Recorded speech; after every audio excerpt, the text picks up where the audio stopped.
presentation is going to be NetSpace, and basically it's about the Internet of Things and future applications for energy and space. So the Internet of Things is important technology. We have about 20 billion devices today, and that trend is going up and up. It's going to be more and more devices integrated into our lives. So the team have done a good job in exploring these technologies and then looking at segments in different industries and the synergies between oil and gas, aerospace, and other industries across the line. So I would like to pass the microphone to Joe Pellegrino to introduce the team.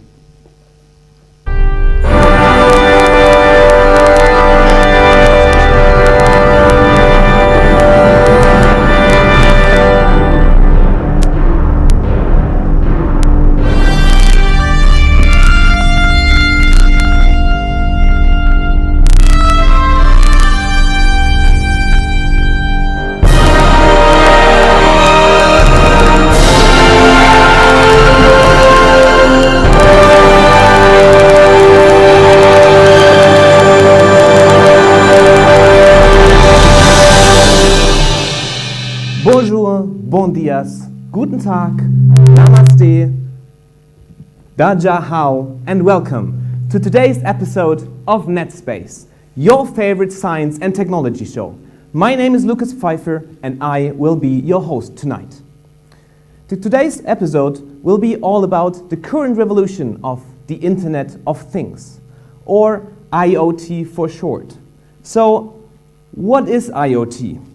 IoT is smart devices working together, sharing information, depicting them for their operators to solve problems and save the world. If a smart oil pipeline is late, IoT devices can be used to detect disturbances along it, instantly alerting property authorities, mitigating the risks for leaks and damages. In our oceans, networks of devices can be used to track the tides, the currents, and freak weather events, making our waters safer for everyone. On Earth and beyond, IoT can be used to keep an eye on where things are, helping us finding things quickly and making sure nothing gets lost. People beyond the Earth can benefit from IoT too. For long-duration missions, IoT devices can help us monitor our astronauts and keeping track of their movements and health. So, what is the difference between the Internet and the Internet of Things? The Internet started as a human-to-human connection. It started that some people wanted to access information written by other humans, web pages. Already in the early beginnings, at least that's how the legend goes, intelligent MIT people were just lazy and didn't want to check for the coffee machine if it's ready. And therefore, they set up the first webcam. That basically was the birth of the Internet of Things and human device connection.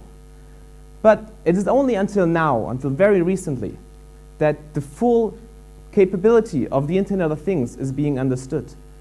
This is that different devices connect to each other without any human interaction in between, making decisions and solving problems. Throughout this episode, I will be joined by different experts along different applications.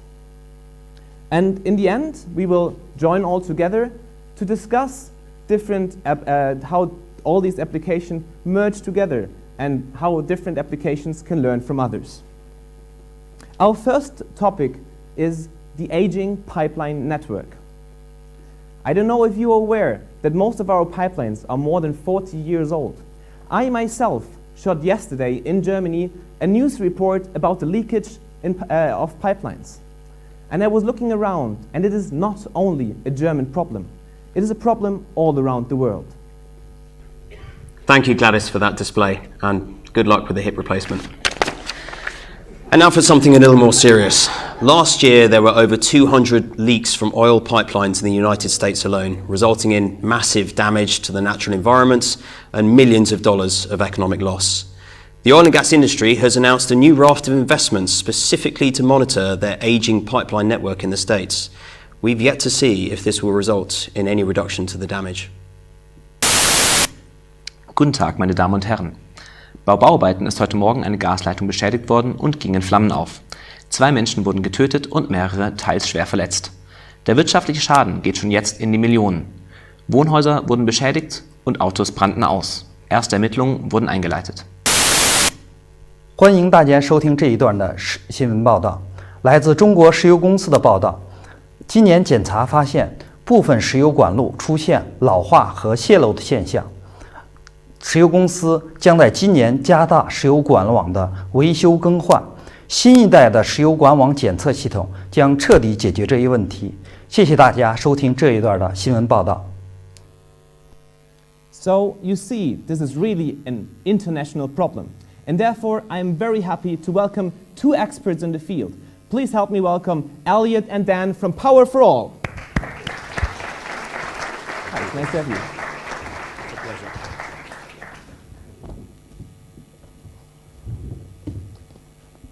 So, I understand you came up with a new solution to monitor the pipelines? Yes, we propose to use IoT technologies to monitor pipelines. Our infrastructure will look something like this, and we will deploy sensors about every 1 kilometer on these pipelines. These sensors will be able to measure things like vibration, flow, and pressure. These sensors will then communicate to a master node, which acts as a gateway to the internet.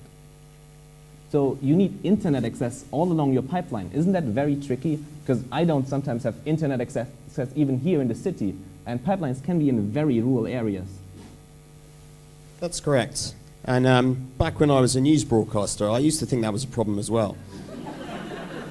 But since becoming a renowned IoT expert last week, I've realized that's one of the strengths of this infrastructure. So we speak to master nodes from these sensors, and the benefit of machine-to-machine connections is they can be much more efficient than your cell phone. You have a 4G connection in your pocket. These sensors need something like 1990s dial-up access speeds. So the master nodes are every 20 kilometers, and that's where you need the internet connection.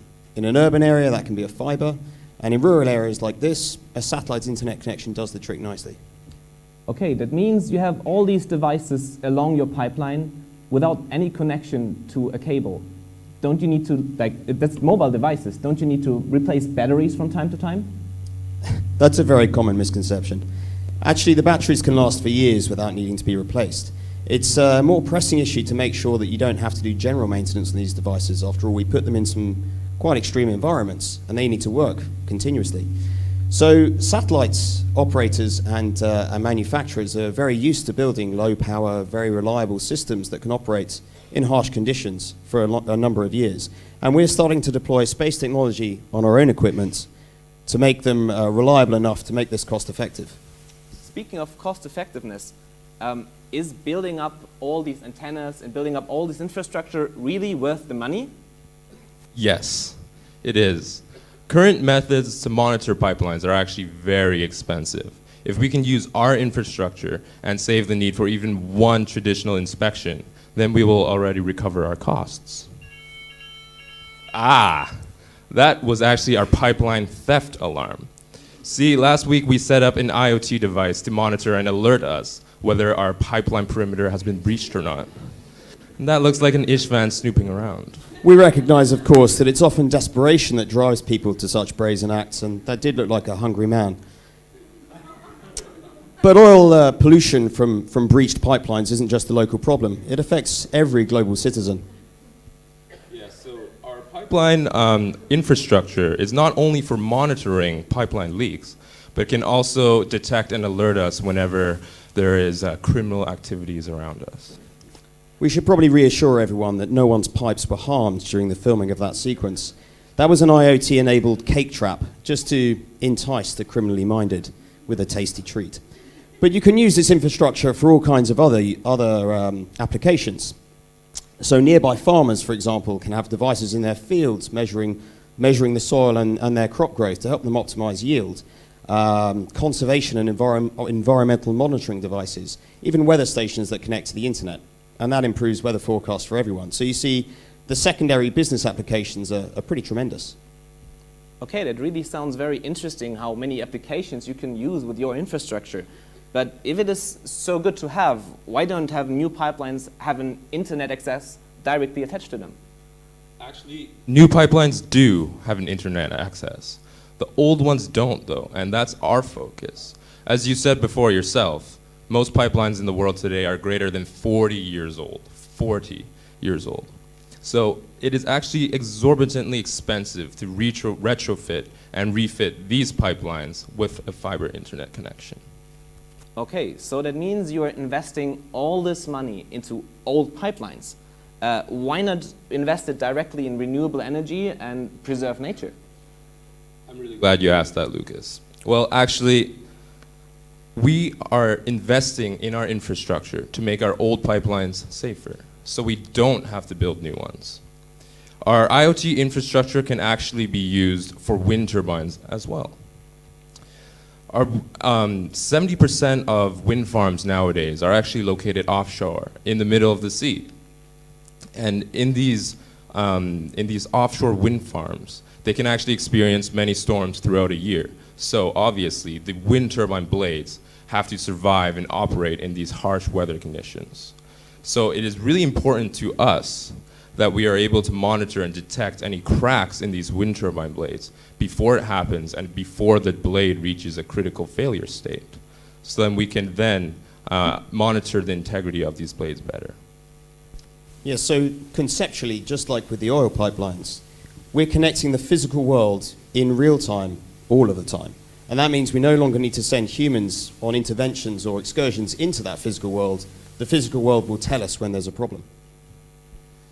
Okay, I guess, yeah, you can save some inspections with this. I guess so, yes. But, so you told me you're basically placing a Wi-Fi on the wind turbine offshore, 50 kilometers away from the beach. Who else needs a Wi-Fi? What do you need a Wi-Fi for? Actually, we can use that Wi-Fi. You see, a lot of people nowadays, they'll say, well, you know, wind energy is nice, but what if the wind doesn't blow? Well, the problem here is that wind energy is not as predictable as we would like it to be.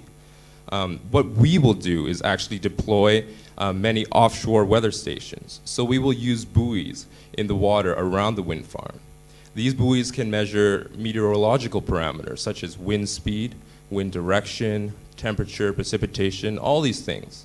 These buoys will then communicate with a master node, which are certain wind turbines distributed strategically throughout the wind farm. Then we can integrate our local weather measurements with space-based satellite measurements to get a better idea of what is going on and ultimately increase the profitability of our wind farms. Yes, but not only that. So the IoT, big data, machine learning, all of these technologies interact and enable each other.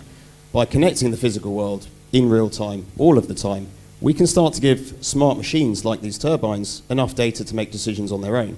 So when a wind turbine interacts with the wind, it changes the wind. You can think of this like the wake on a boat. And that may disturb the air for its neighbors. So by allowing these machines to speak to each other and giving them the information, with the machine-to-machine link, they can start to optimize the entire field by themselves with consensus algorithms without any human intervention. Wow. So we need Wi-Fi. True. You could say wind turbines are a kind of sociable bunch. But that's not all. With that infrastructure offshore, again, we can enable many other applications. So monitoring fish stocks, water quality, detecting pollution. The opportunities are almost endless. And for us to offer that service is almost free. Exactly. We at the energy industry recognize that we have been long overdue in switching to alternative renewable energy sources.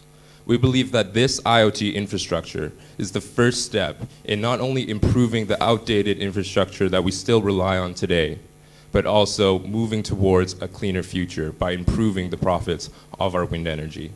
And if we have this infrastructure in place, we believe that other users will ultimately benefit from it as well. Wow, that really sounds like a big overlap between the energy sector and different applications. I wasn't aware of this. Thank you for your time. We will see you later again in the panel and discuss more how applications can be used in different sectors. Thank you, Lucas. Thanks. now we have seen how IoT can be used in the energy sector, monitoring wind farms and pipelines. But it is not only that we have to look at small certain points like wind farms and pipelines. The world is constantly changing, and we are trying to find our space in it. Sometimes the world can work in unpredictable ways, sometimes leading to disasters and causing life. I'm speaking now about tsunamis. Tsunamis are a big problem, and they are very hard to detect. Therefore, we are very happy that we will have, in the next couple of minutes, a short discussion about how tsunamis can be detected using IoT technologies. Therefore, our very own science correspondent, Brian Chen, went to the Cork Harbour and was looking how IoT applications can be placed in our oceans. Hello from the National Maritime College of Ireland here in Cork. Today, I'm here to cover the first vessel deployment of the Sea Beacon program. Simply put, the Sea Beacon program is designed to save lives from tsunamis. Using Internet of Things technology, vessels like the one behind me are being transformed into tsunami sensors. So, let's go down to a vessel and board it and see how this technology works.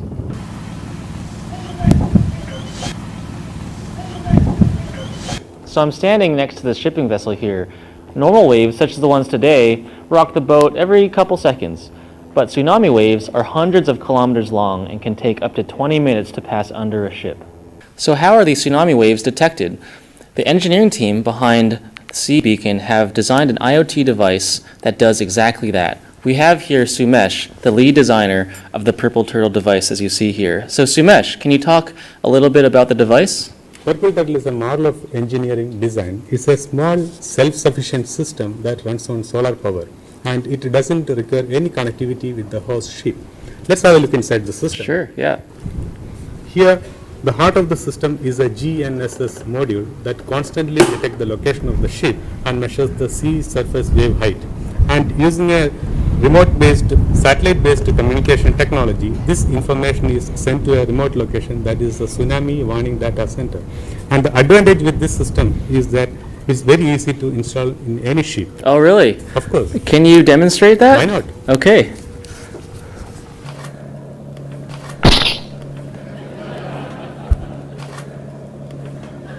As the Sea Beacon project comes online, thousands of ships, just like this one, will be equipped with the Purple Turtle device. This network of ships will measure data and be collected, then analyzed for tsunami signatures. Once a signature is found, a warning notice will be issued to at-risk communities, and hopefully lives will be saved. So that was a fun afternoon. I hope you learned a little bit about tsunami detection. You know, the waves are getting a little choppy, so I better sign off. You know what? There seems to be a wave getting closer. Do you see that, guys? It's getting closer. What's going on, guys? Ah! Ah!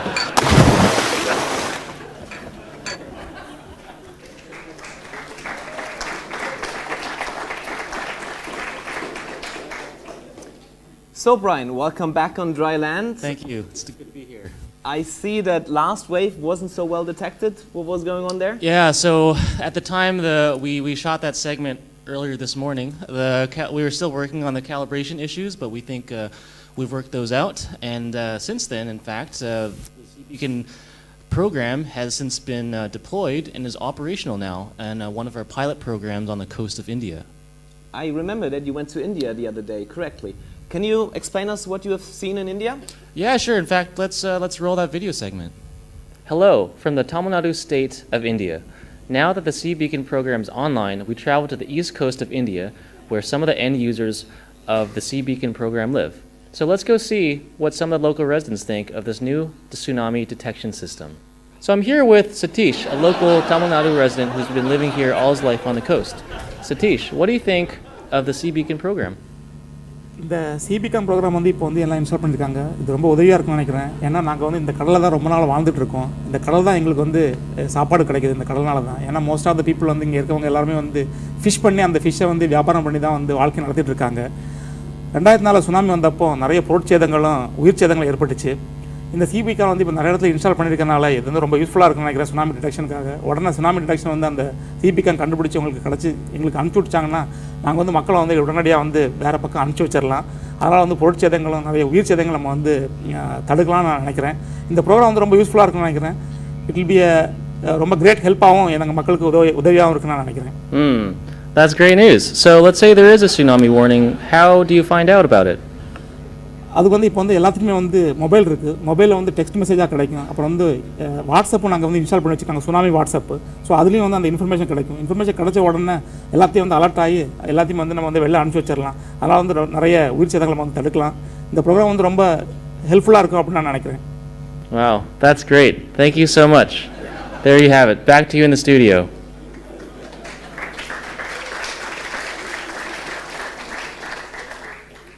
Brian, it is great to see that this technology is already deployed and helping save lives.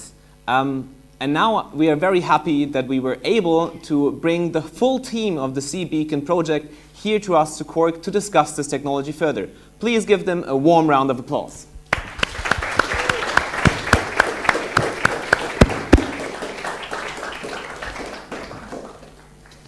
Brian, you are the expert in this, so please take it away. Great. Welcome to the show, guys.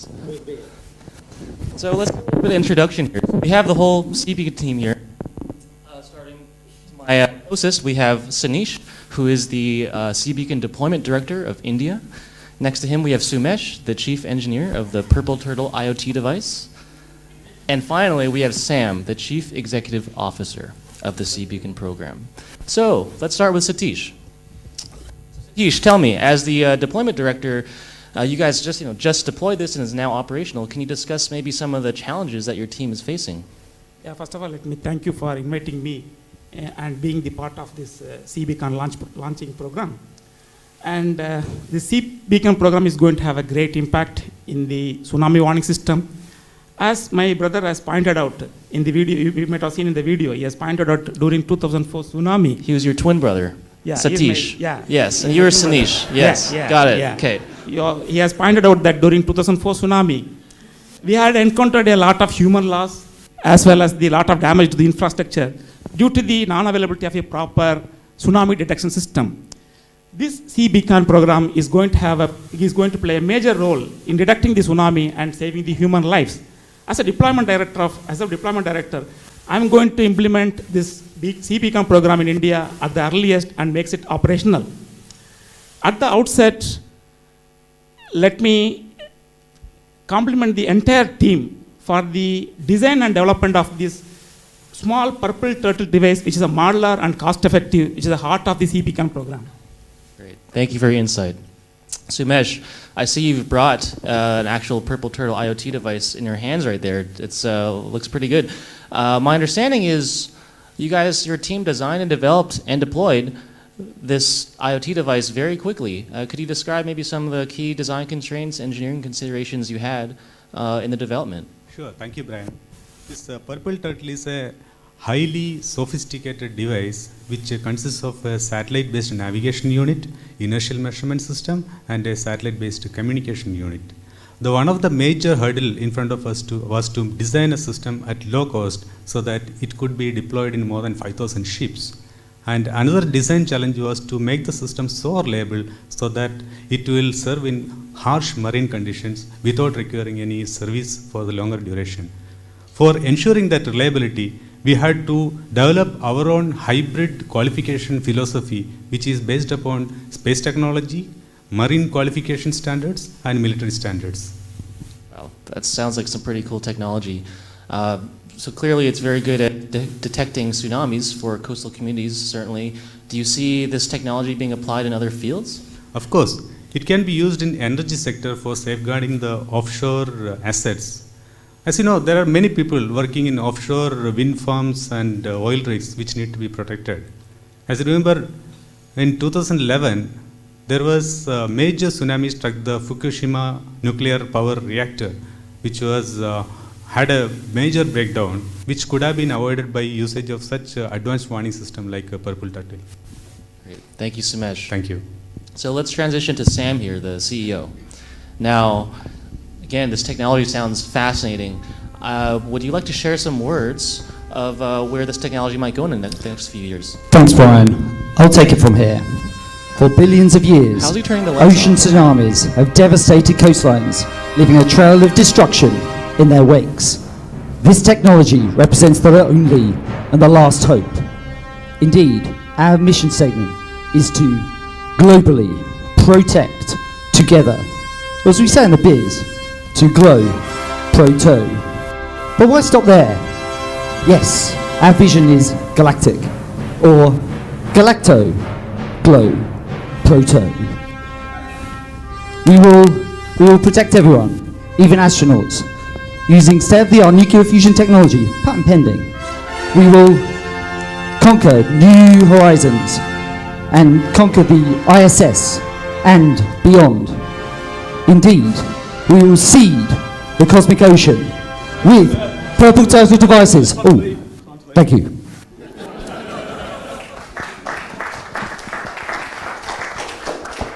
Okay, that was weird. Well, we shall see how this will evolve. Thank you, Beacon team. We will discuss this later in the panel a bit further. And yeah, see you later. Thank you. Thanks, Lucas.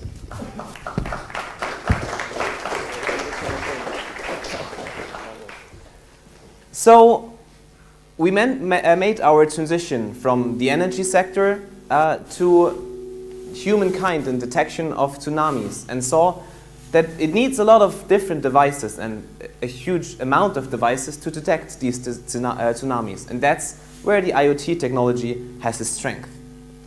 But why shall we stop on the surface of our Earth? IoT is not only very interesting for applications on Earth, but also in orbit. Actually, billions of dollars are spent every year on the International Space Station to sometimes solve problems we here on Earth take very much for granted. For example, the problem of storage management is a big issue on the International Space Station. I'm therefore honored that we will be able to have a live feed to our astronaut Alex Dominique Farias on board of the ISS, and she will connect to us to share some of her problems and how she's facing this. While we're putting up the connection to Alex, Alex was so kind to prepare a small video to explain us how the ISS works, so we get a bit more familiar with her workspace.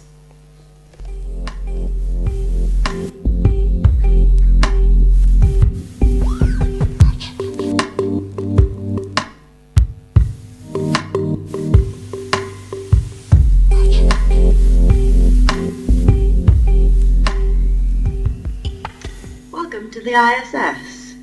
We're now entering the cupola module. Oh, just out of the window, here's the Soyuz module.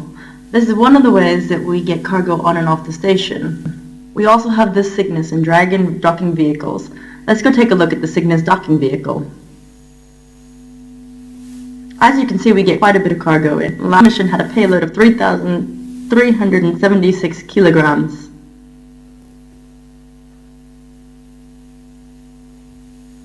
We also use the Cygnus to transport the trash off the ISS. Let's have a look at SpaceX Dragon capsule.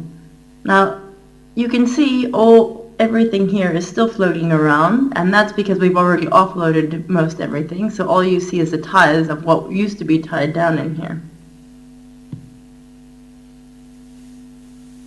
We're now entering the Columbus module. The Columbus is ESA's laboratory module, and as you can see, there are quite a number of tools and things all around strapped to the different walls. So it becomes an issue sometimes if you want to find something. Let's head over to the Destiny module.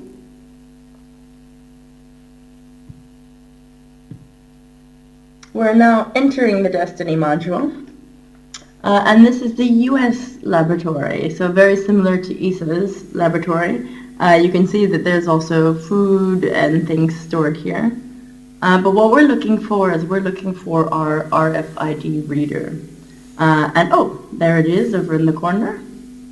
That's it there, and you can see what we currently use up at the top there are barcodes to scan, and we also have RFIDs. I'll show you how it works now. Here is our reader, and we've got a hidden package somewhere in this room. So we're going to turn on our reader, and you're going to hear, basically it's going to get louder till we find the package. And there it is.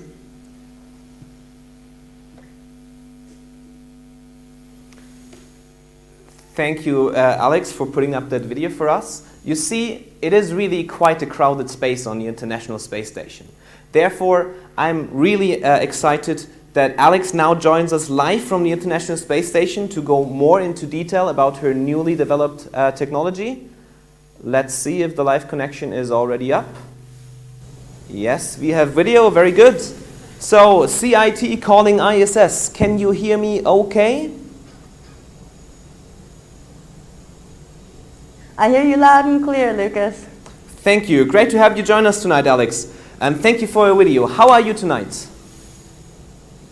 Thank you. I'm very well. It's a pleasure to be here. Thank you very much for the invitation. We are glad to be hearing from you. So the audience is interested in hearing what you have to say. For those of you who are not familiar with your role on the ISS, can you explain a bit? Well, I'm currently the station commander here on the ISS, and as you know, we've encountered numerous issues.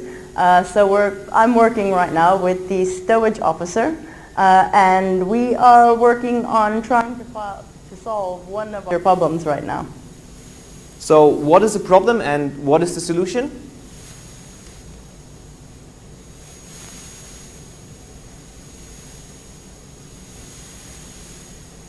So as you know, the ISS has been around for numerous years, for 20 actually, and in that time there have been quite a few things that have come up. It's old technology initially. When it was first built, we didn't have wireless communications, but over the years technology has gotten better and it's now become a commercial solution, so we've implemented a fast network on board.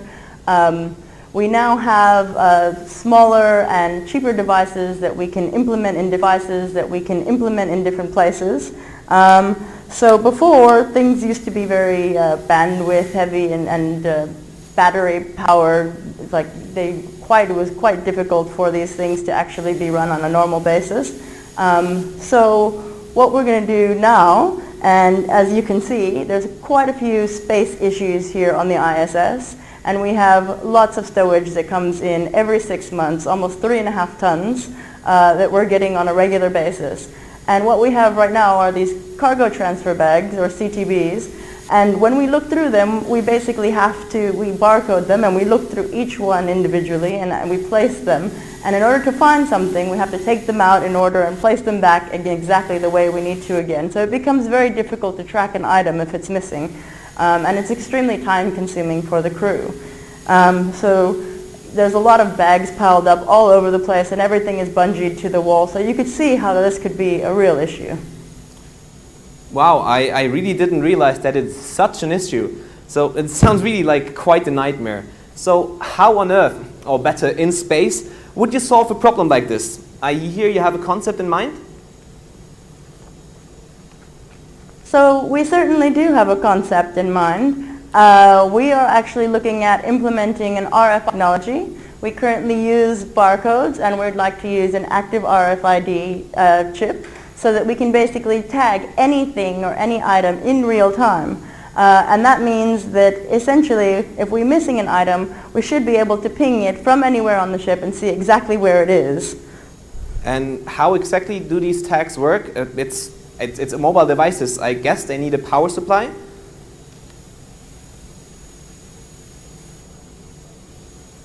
We do. We will have to replace them from time to time. Batteries will last about 4 to maybe even 5 years, but there's now new technology. Some of it doesn't even have batteries. It runs off of vibrations or thermally, or some even solar powered. And the technology is advancing as well. So eventually we'll be able to use augmented reality, and when we see a cargo coming in, we'll be able to actually see it. and we can see what's in that cargo and where it needs to go beforehand instead of actually having to go through everything. And eventually we'll also have robots, free-flying robots, that will be able to actually do our inventory for us. So is this technology only applicable to the International Space Station, or can we make use of that here on Earth as well? No, absolutely not. You can use it anywhere terrestrially, especially, for instance, oil rigs. Oil rigs have almost very similar issues like we do. They have very small storage places. Items tend to be extremely critical. You only bring on the items that you need. You have massive amounts of cargo coming on and off, and it would be extremely useful to be able to combine these technologies for any one of these ground applications or sea applications. That really sounds like quite a useful solution. Being able to track items all around your station offers a lot of opportunities for better crew time. Great job, Alex. Thank you for your time, Alex. I look forward to hearing more from you and see how this implements in your work life. Thank you very much, Lucas. Over and out. So you see, on the International Space Station, some problems are really easy to solve with easy means using Internet of Things applications. The strength of using a lot of sensors in a small space offers better crew time. But is the orbit really the last frontier of humanity? I don't think so. We are speaking about resource mining or interplanetary travel. Just think about Elon Musk and his plans to go to Mars. But if we go to a different planet, finding things will not be the biggest problem. We will face other problems. And I'm very happy now to welcome two experts in the field. We have Kai Statz, who is the mission director of an interplanetary mission, and Franco, who is the chief engineer of this. Hi, welcome here. Thank you for having us.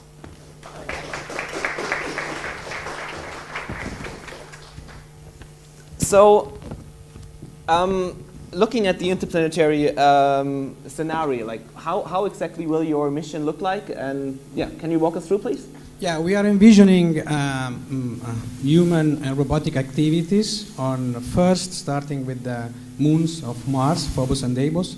We will have bases there mainly focused on harvesting resources from the moon themselves or also from the nearby asteroid belt.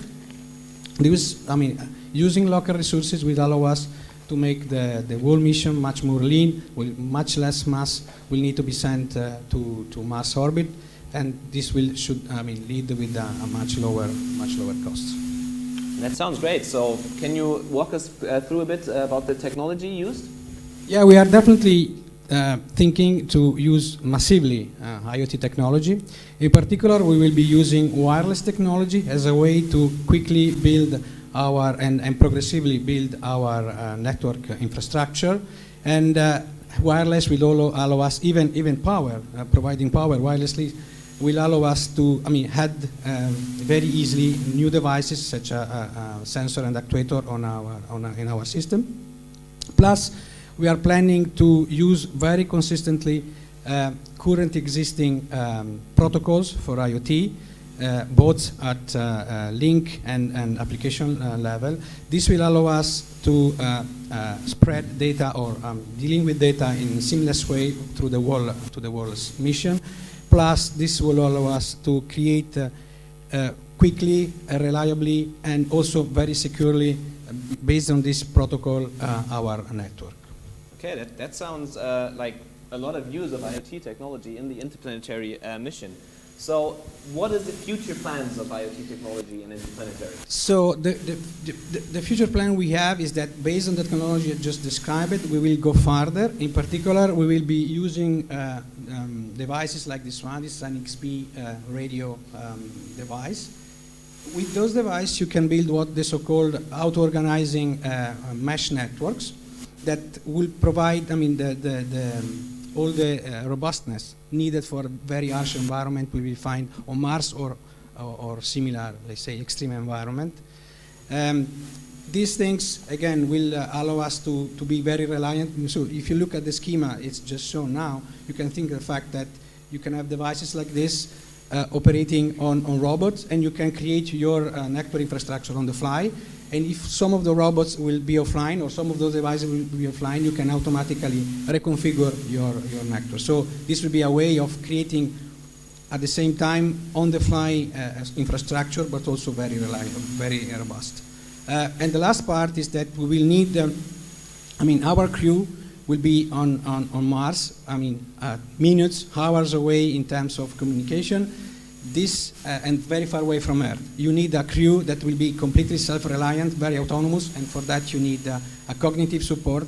And the final big exercise will be putting cognitive support on top of this mesh network. That sounds great, Franco. So, Kai, I understood you set up a demonstration of how interplanetary missions can use IoT. Can you walk us through a bit? Absolutely, thank you. So as you've seen today, IoT technologies can be employed immediately on Earth in energy discovery, extraction, and generation. We also use IoT technologies as a means to observe the Earth, its atmosphere, its oceanic conditions, and to save human lives. We've also learned how IoT technologies can be used to organize things. We as humans have a lot of things, both on domestic terrestrial sources and also in the International Space Station. And we've learned lessons from each one of these. All of these applications can come with us as we become an interplanetary species. So I invite you to come with me 10, 15 years into the future, where we have on Phobos, one of the moons of Mars, we have a permanent colony. And on Deimos, the other moon of Mars, we have a mining operation. And in these conditions where there's no atmosphere, if the astronauts step outside of their habitat for even a moment, their life is impaired. The IoT technologies that we've discussed are imperative for their survival. And as Franco said, we need high-speed communication, reliable communication, and more than that, we need a means by which we can monitor the habitat itself and also the astronauts' well-being. So I bring you into this scenario, and let's see what unfolds. Phobos, I'm checking the energy production. Over.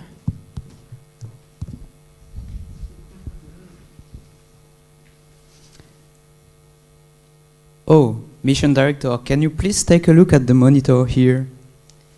It seems like the power production is really low. We need Neta to go and check it out.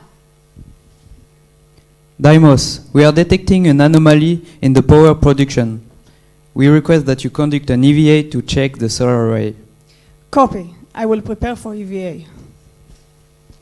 So as our astronaut is preparing, she is going to be enabling the biosensors within her suit. These sensors will be monitoring her position, her carbon dioxide and oxygen content, and also the temperature of her body. And again, this data is relayed in real time, both to the immediate habitat on Deimos and back to Phobos. Neta, please perform the biosensor test. Testing position sensor. Standing. Standing confirmed. Sitting. Sitting confirmed. Lying down. Lying down confirmed. All position acknowledged. Testing temperature position. Temperature confirmed. Thank you, Neta. The test is successful. Asking your permission to conduct EVA. Permission granted. Over.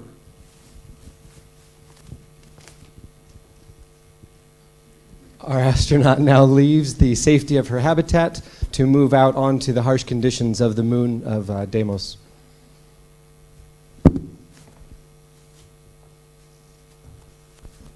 Phobos, I'm around the solar array. It seems to be covered with dust. Copy. Did you hear that? Oh, and by the way, have you watched the last episode of NetSpace? Yeah, it was so cool. Yeah, and Lucas is an amazing presenter. Yeah, I love her. Oh, we've got a problem. The alarm is on. Neta, we see you in a supine position and your temperature is stable. Do you copy? Neta, do you copy? Maybe Mehdi has more information. Daimos, we don't receive any response from Neta. Do you have contact? Phobos, I have also lost contact with Neta. Do you want me to prepare for an EVA? Over. Mission Director, what should we do? No, let's stick with the protocol. Let's send rovers to rescue her. Copy.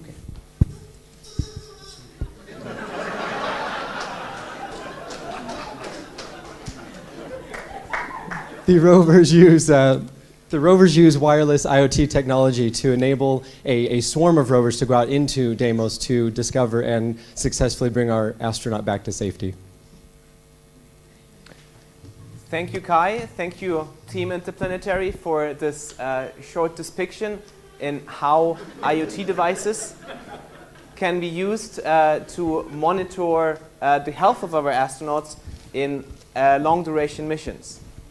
We have now went from our very own Earth in the energy sector, and not only in one part of the energy sector, but also in two, in the gas and oil industry, as well as in renewable energy.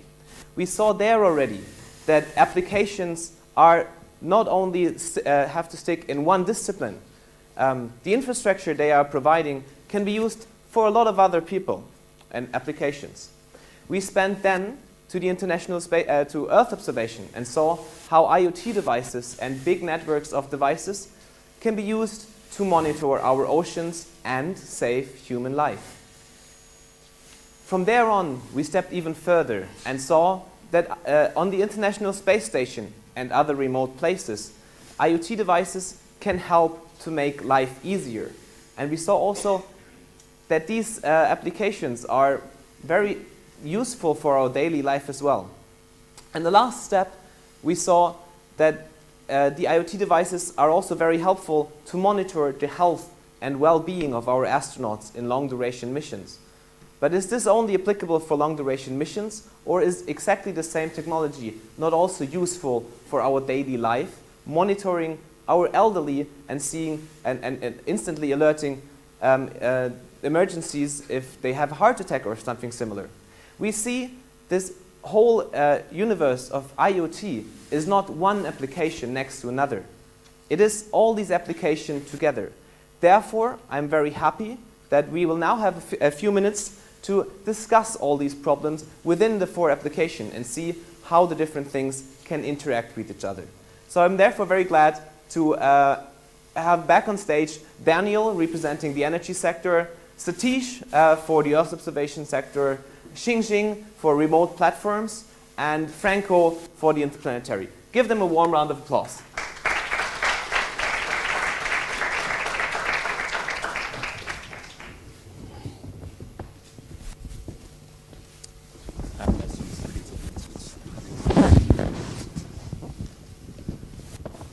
We have enough microphones? Very well.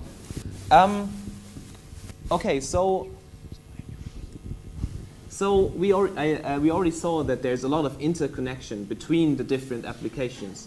And Daniel, actually, you even mentioned that the energy sector is already working together, or that you plan to work together with the space sector. Could you elaborate a bit more on this?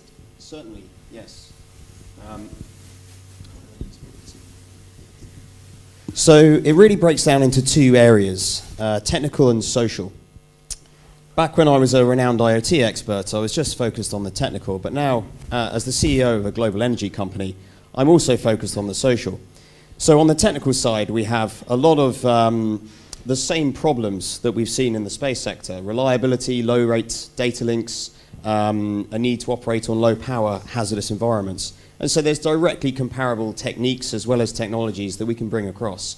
On the social side, we've been very good at reaching out to our paying customers over the past few decades. And they have maybe a fairly mundane but a fairly pressing reason to listen to what we have to say about saving energy.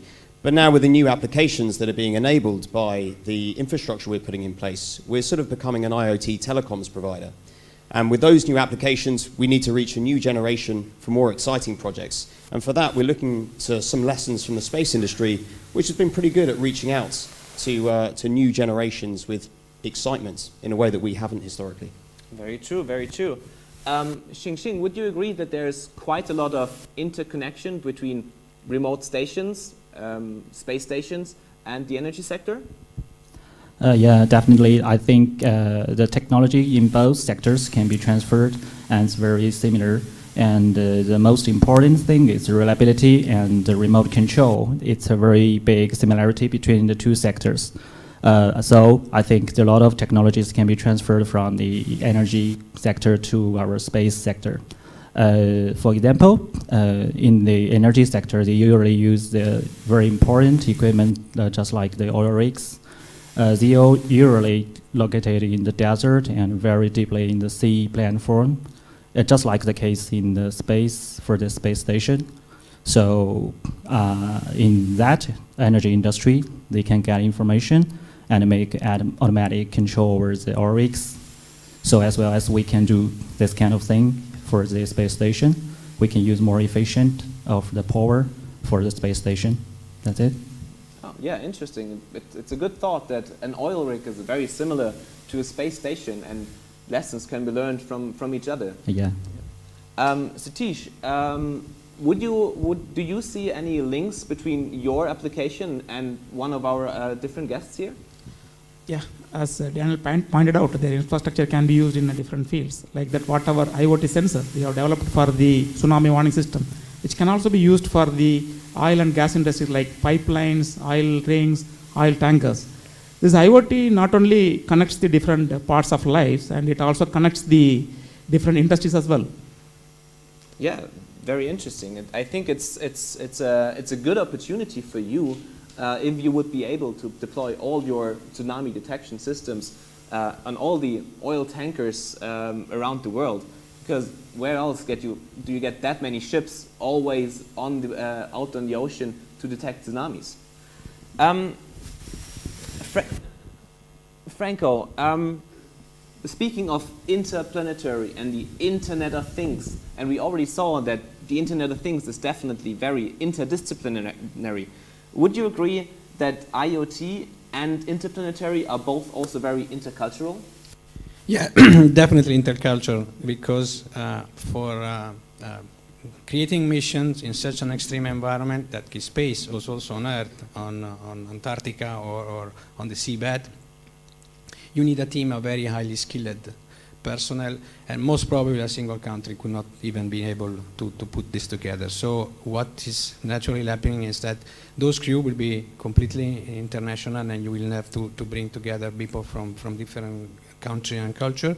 But we can even go farther. I was just mentioning before the fact that we are thinking about a human robotic crew, and this is going to be true more and more, that our operation will be supported by more and more autonomous robots. And those robots need to be working efficiently together with the humans. The only way you can do it is via cognitive support, so that, humans understand well what is going on with the autonomous robot, and these things are working together. So again, here we are going to kind of transhumanism. We are bringing in not only humans, but also robot and intelligent robot. So again, yeah, this exercise of interculturalism is becoming, just going into the future. Dan, I saw you heading your hat heavily. Do you have anything to add there? I think we're in broad agreement. We are a global company, so we obviously encounter cultural differences a lot of the time, and we frame most of those as compatibility issues that we can solve with a bit of a training patch. But we also see several IoT experiments, if you will, across our business lines, which aren't necessarily compatible with each other. So in maybe a strange way, we frame a lot of those compatibility between projects issues as a cultural issue as well. And then, of course, as Franco has said, a lot of the work that we're conducting on the seabed or in refineries involves humans and machines working together as a cooperative team. And that's really, for us at the moment, the ultimate cultural problem. That's really interesting, seeing that cultural problems are not only between humans, but also between different devices and human and devices. But speaking of all this interculturally and international, are you in the energy sector then not very afraid that your applications can be hacked by other people? I wouldn't say afraid. I mean, it's a concern for us, but there's no need to be sensational. We do manage a lot of these issues by simply enforcing the physical security rules we already have in place. And that basically means the data is not in the wrong place. So personal security data or health monitoring data, that should never be on a network that's exposed in the same way that some of our edge devices are. And beyond that, there are several protocols now that let us enforce encryption at a sensible layer in the stack. Satish, do you have any thoughts on this? Because I guess your tsunami detection system is very like, people would have a huge possibility, not possibility, they would like to hack because they can create a big economic damage by detecting a false tsunami. Yeah, we thought this problem and we have addressed also. These are all the commands which will be encrypted. So we have a suffix and prefix for the messages so that we can accurately point out what is the fake or what is the real message. And also we have a tsunami that whatever message which will go to the public, it is basically from that station. So these are all highly encrypted command. So it is very difficult to hack that messages. Yeah. Good that you take that there are measurements in place which you can take to keep hackers out of our systems. Xingxing, apart from asset management, which other applications do you see in space stations? I think there are a lot of applications in the space station which can use the IoT technology. For example, the cable management. As you can see in the video, there are a lot of cables in the space station. So I think we can use IoT technology and wireless technology to make replacement of the cables, which can be enhancement of the reliability of the connection, and also can make a lot of convenience for the astronaut. And also, there are another applications such like the leakage detection, and also the fire alarming, and also some remote operations like the experiment, and also the surgery, something like that. That is very interesting. Just you saying all these different applications, we instantly have to think, yeah, these applications are also very useful in our house, in the energy sector again, for interplanetary missions.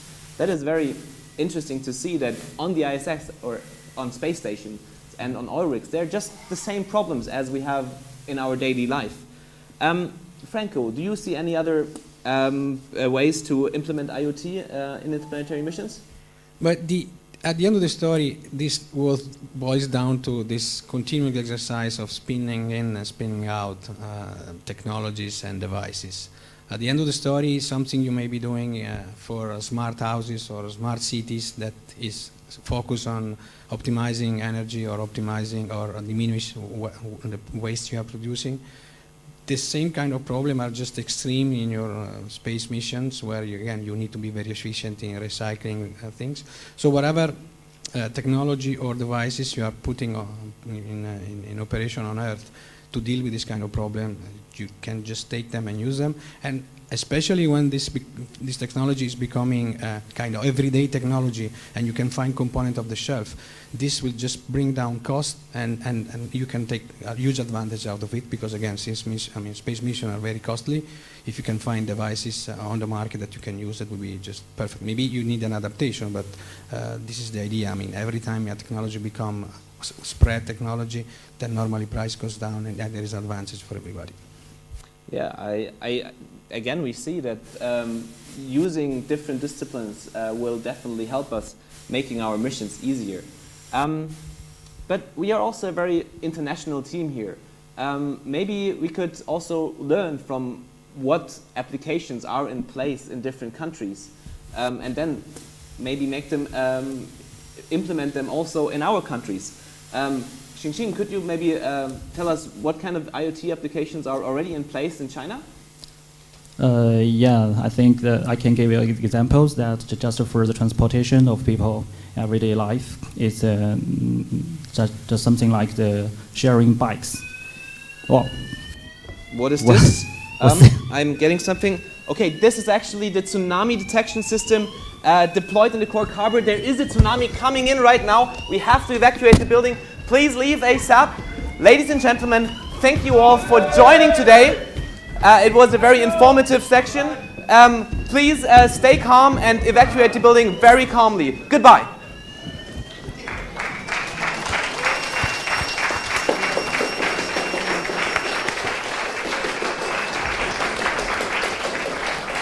Come on, take it.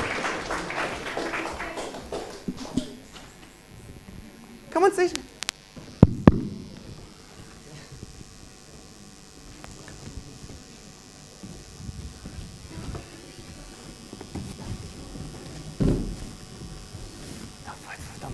Come on, guys, faster. Only one microphone.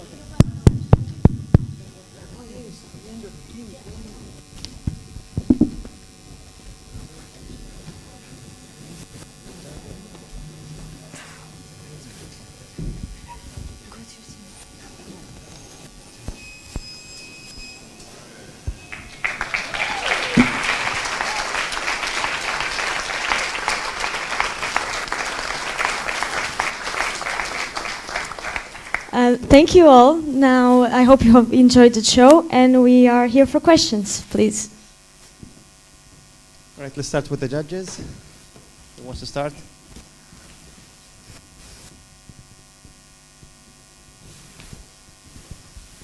Thank you very much indeed for the show.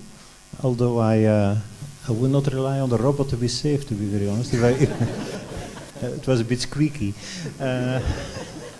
But anyway, it's quite nicely rehearsed, quite entertaining. There are a few things that that came up to me when you were talking. The first thing is, what is the influence of a growing IoT on the telecommunication market?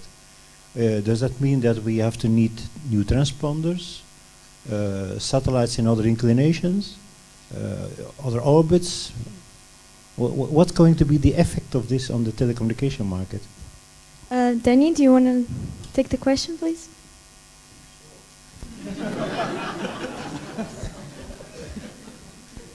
Thank you for the question.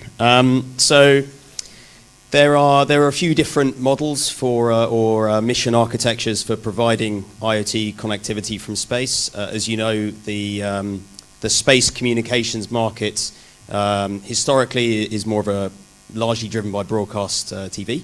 And for the direct communication applications, they're edge cases. To start with, at least in the near-term horizon, the IoT is the perfect use case for exactly what satellites are good for. And with the existing infrastructure that's up there, it's the architecture that we showed on these slides. So they already serve the oil and gas industry. That's a huge customer group for the satellite communications industry. And by enabling those master nodes, which then can provide a very low data rate link over low power wireless networks, that is the way that it will come about to start with.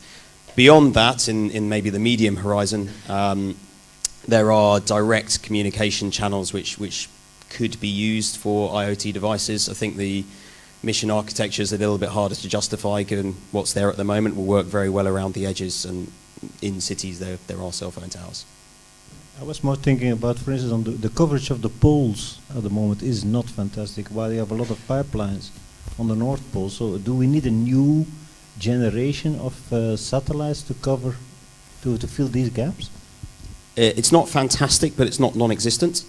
And so as I was saying, the interaction of machine learning and several smart machines and data aggregation activities at that aggregation points can drastically reduce the bandwidth that we need to send back. So there are workable solutions now.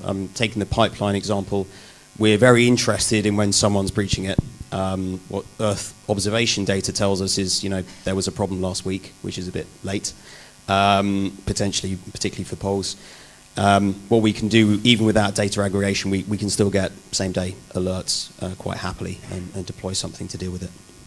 Thank you, Danny. Okay, thank you very much. A little bit more. Currently, Iridium, so for the Purple Turtle device, the Earth observation use case, we wanted to use sort of existing architecture and existing components. So we plan to use Iridium, which does give you sort of polar coverage. However, obviously, as you know, the data rates are extremely expensive. So we had to do a lot of work looking at different modes of the device, a quiet mode and a broadcast mode, just to manage the data rate cost.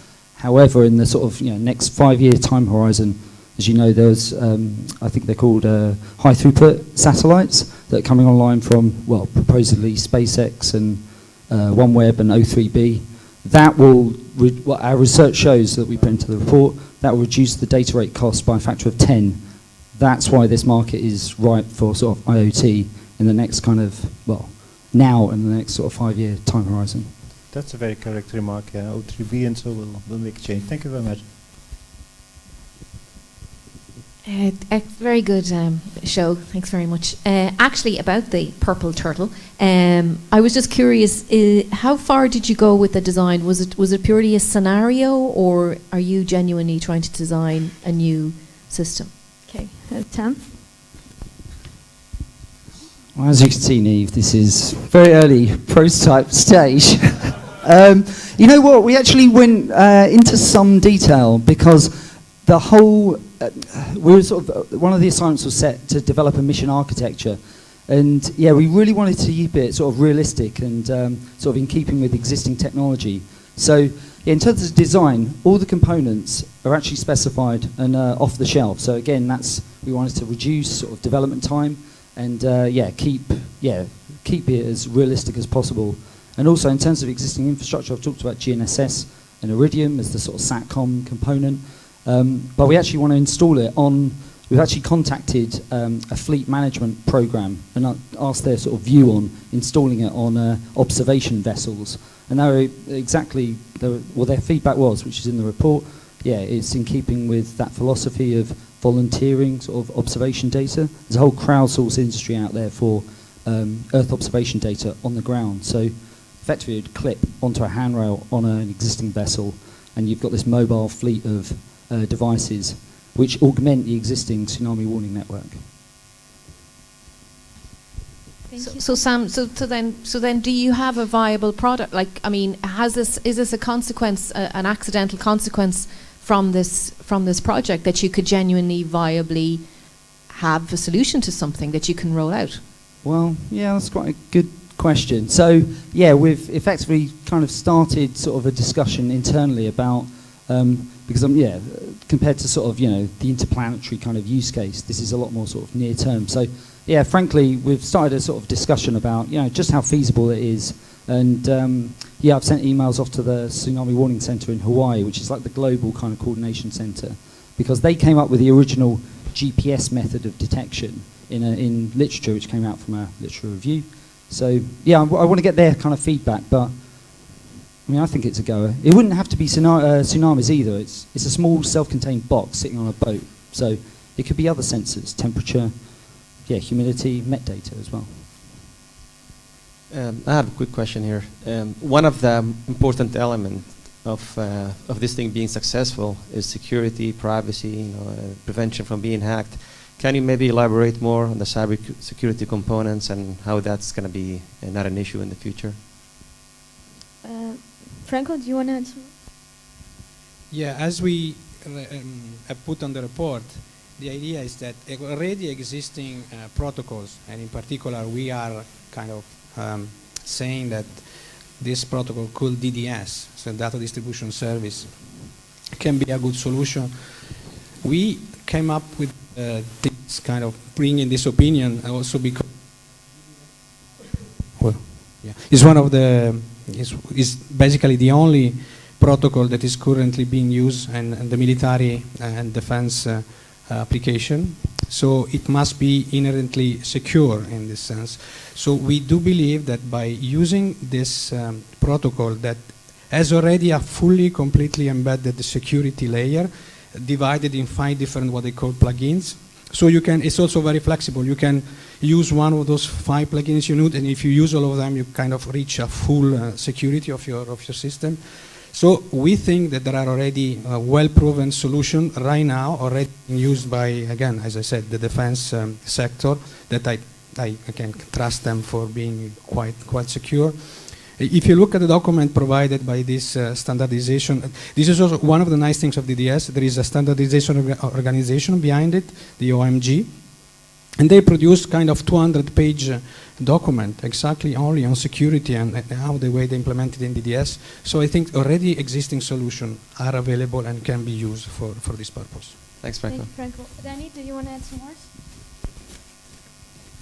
Just to say that we also independently arrived at DDS as the application layer protocol of choice. There have been a number of high-profile breaches in pretty much every industry from cyber, and a lot of it really does come down to the physical security layer and enforcing your own policies as an institution or a company. So regardless of how secure it is, probably don't leave IoT microphones turned on in the boardroom. There's just there's a few sensible things that you can do, and unfortunately, humans that are the weak link in that protection. Thank you. Steve, do you have any questions?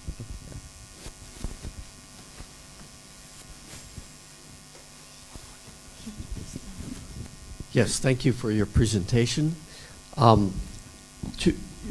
The subject of tsunami was a prominent one during the presentation, and there was also in the deep space discussions Phobos and Deimos, and I enjoyed that part of it as well.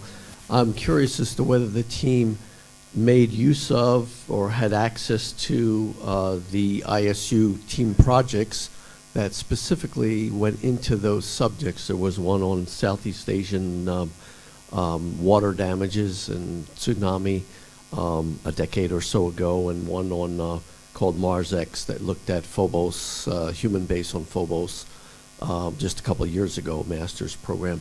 Was that it? Did you make any use of that? Either of those? Rich, please. Yeah, so when we did the background literature review and started off looking at what was out there, obviously we very quickly came upon those two documents. So for the entire last 9 weeks, we've had a copy of each one sitting in our TP room. They've been very well flicked through, and the exec summaries as well. So yeah, it's really useful background on on the mission architectures and the ideas for the kind of tsunami. I think we came up with the tsunami idea independently, but then we saw what was out there, and yeah, it's a great resource. So an unrelated second question, and that is, to what extent we're able to gauge the level of introduction in place or planned within the terrestrial energy industry of something like what you've proposed? Are there initiatives underway, and to what extent is what you're proposing here value added to those efforts, or going above and beyond what is already in the pipeline, no pun intended? Danny, please. He's our team leader, so. Thank you for the question. So the energy industry is one of the early adopters of IoT, and in fact, it's pretty hard to find an idea that someone else hasn't suggested. The implementation is in varying degrees where there's a gap, and where there is implementation, it's not very joined up. So there's a lot of, there are hundreds of effectively uncontrolled experiments going on in IoT in the energy sector, all of which have, not basically leave openings for vulnerabilities and effectively generate work because of a lack of interoperability. In our literature review, there's some economics research that shows about 40% of the potential value to be captured comes from interoperability. So that's really the stage the industry's at. People have thought about smart wind turbines, of course, and protecting old leaky pipes, but it's not very joined up. So I'd like to think a lot of what we've added in the report is a useful primer and some recommendations for physical layer, applications layer, uniformity that are basically are the right choices. Secondly, though, the one area that we didn't find much on was the opportunity for the energy industry now, because there's such a clear return on investments for their own purposes to put this infrastructure in place. The secondary uses of that mean that pretty much by default, the energy industry is going to be positioned to be an IoT telecoms provider in rural and remote areas. And there's a bunch of uncaptured value, if you like, and opportunities there, and they could provide that for free from their CSR budgets philanthropically or as a paid service. And so in terms of novelty, we deliver what they ask for in terms of asking for suggestions on how to tie things together, but that's probably the novel suggestion from their perspective. Would that tap into their social corporate responsibility benefits, so to speak? One would hope so. So Shell, as a group, for example, spent about $198 million in 2016 on various shades of philanthropic endeavour. Some of that's obviously external spend, some of that's internal resource that's been costed as a contribution. So if they did it as a CSR piece and effectively got their pipelines monitored for free, it would be an easy way to frame that. Any questions from the audience?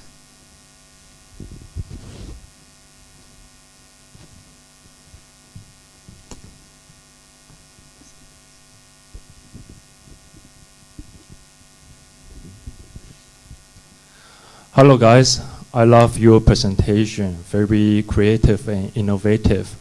Actually, there are two parts from my side. The first one is a question, because the last part you mentioned about is IoT on the co-sharing bikes in China, but unfortunately the tsunami came, so I didn't hear that part yet. The reason why I ask is simply because, like for the pipeline from the oil companies, because they worth a lot, so that's why it's worthwhile to give an effort into IoT. But for co-sharing bikes, can you please explain to us that why it's worthwhile to try the effort to put on daily commodities such as co-sharing bikes? Because I thought originally GPS or something like that would be sufficient enough. Lucas, can you please say something?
Ching, do you want to add some words, please? I just see the Charlie's question. It's about the cost of the sharing bike and the meaning of the sharing bike for the cost. I think the cost is not very high, and you know that in China there are co-sharing bikes everywhere in the street in main cities. And if you just want to ride a bike, and then you know that every bike there is a chip for the GPS, and you can use your phones to locate the bike, and when you want to use it, you just locate the bike and find one bike, and use your cameras on your phone to scan the bike, and then the lock, and to unlock the door, unlock the bike, and then you can use it. After use it, you put it to the side of the street, and very convenient. So it's very convenient for people for the last kilometer for their everyday transportation. So I think the cost of the bike is not very high, but maybe there are other commerce aims for the investors. Maybe that can be a very big entrance for the internet commerce. You know, it not just for a bike, but a very big entrance for the internet. Most people can ride a bike every day for their transportation, and they can occupy the entrance of the internet for people's everyday life. That's very important for the commercial. That's one reason, I think. Thank you. Thank you for your explanation. And for my second part is actually I love the ideas of the purple turtle device. One day, if you have the prototype and you're ready for a startup, so this is advertising. Please have a look at our entrepreneurs website, and it definitely can help you. Thank you. All right, who else has a question here?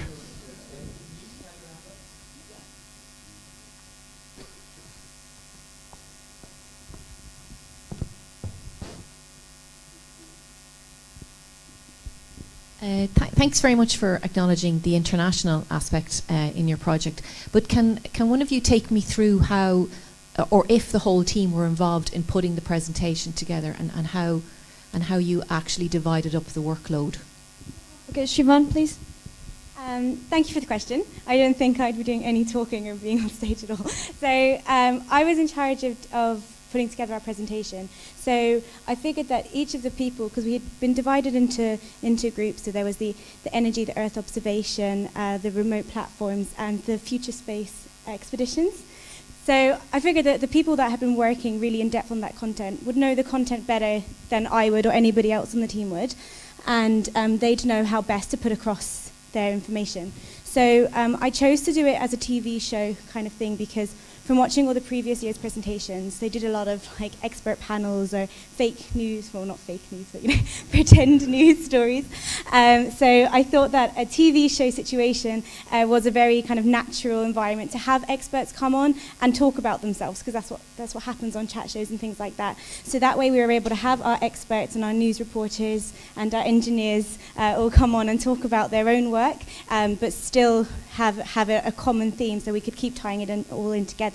And that's also why I chose to do a panel at the end, to make sure that we could get everybody on together, so that we could look at the commonalities between the different parts of the project. So I hope that answers your question. So was everybody involved? So was the whole Yes, team involved? Everybody was involved. Yes, everybody was involved. Absolutely, every member of our team had a job here, either on stage or behind the scenes today.